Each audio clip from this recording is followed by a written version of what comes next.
हरे कृष्णा। आज मैं भगवान कृष्ण की अचिंत्य माया शक्ति के एक और नाम से परिचित करवाऊंगा, अघट घटन पटीयसी।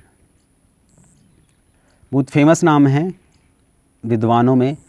शंकराचार्य जी ने तो इस नाम को लेकर माया पंचकम ही लिख डाला। उनकी एक कृति है माया पंचकम, जिसमें भगवान की माया की स्तुति की गई है 5 श्लोकों में। तो अघट घटन पटीयसी, प्रभुपाद इसका मीनिंग लिखते हैं चैतन्य चरितामृत आदि लीला के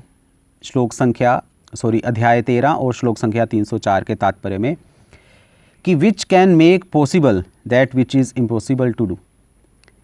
जो असंभव को संभव कर दे और संभव को असंभव कर दे। माया की इस गुण को कहते हैं अघट घटन पटीयसी। एक्सपर्ट है, शी इज़ सो एक्सपर्ट। क्यों एक्सपर्ट है? क्योंकि माया भगवान की सेवा करना चाहती है और माया भगवान की भक्त है, इसलिए माया भगवान की सेवा करने में एक्सपर्ट है। 2 तरह की माया है, हमें पता है, योग माया और महामाया। योग माया को आध्यात्मिक प्रकृति कहा जाता है और महामाया को भौतिक प्रकृति कहा जाता है।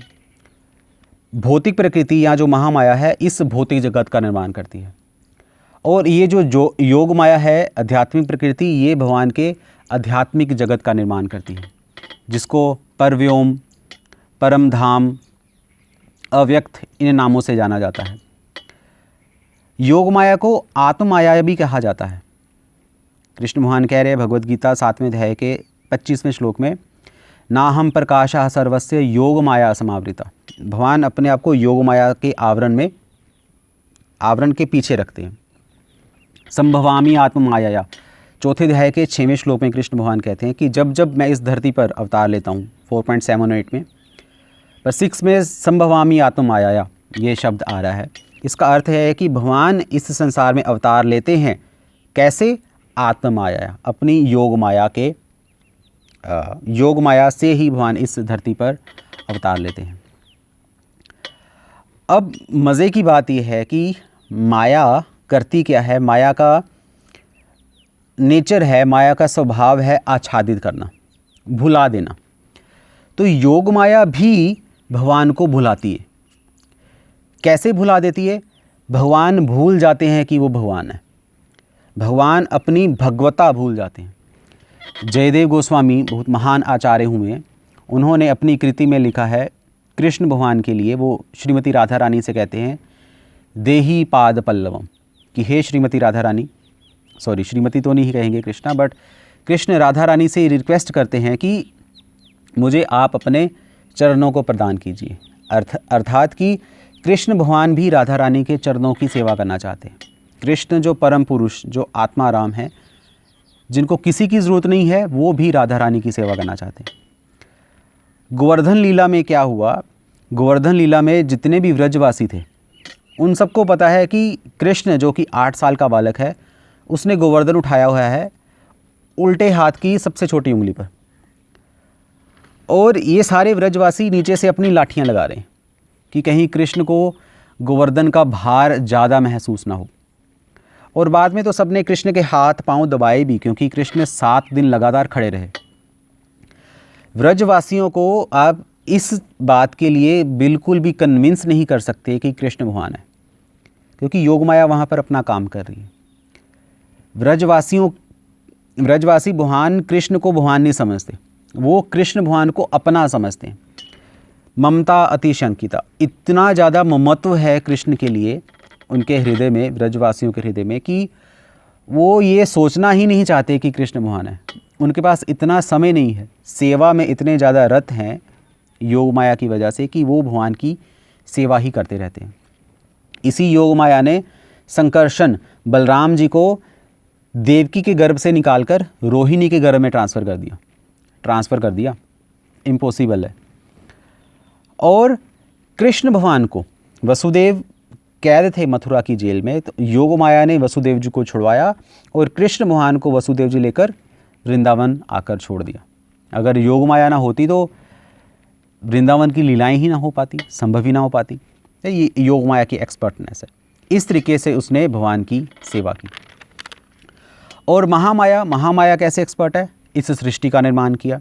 ब्रह्म संहिता में ब्रह्मा जी कह रहे हैं, सृष्टि स्थिति प्रलय साधन शक्ति एका। ये है क्या? छायेव यस्य, है तो चिद शक्ति योग माया की छाया, बट ये एक्सपर्ट है। सृष्टि का निर्माण करती है, मेंटेनेंस करती है, उसको ख़त्म भी करती है। ये सृष्टि जिसको हमारी साइंस अभी तक समझ नहीं पाई, इतनी टेक्नोलॉजी ने एडवांसमेंट कर ली है, पर ये कॉस्मोस को समझना आसान नहीं है। रिसर्च चल रही है।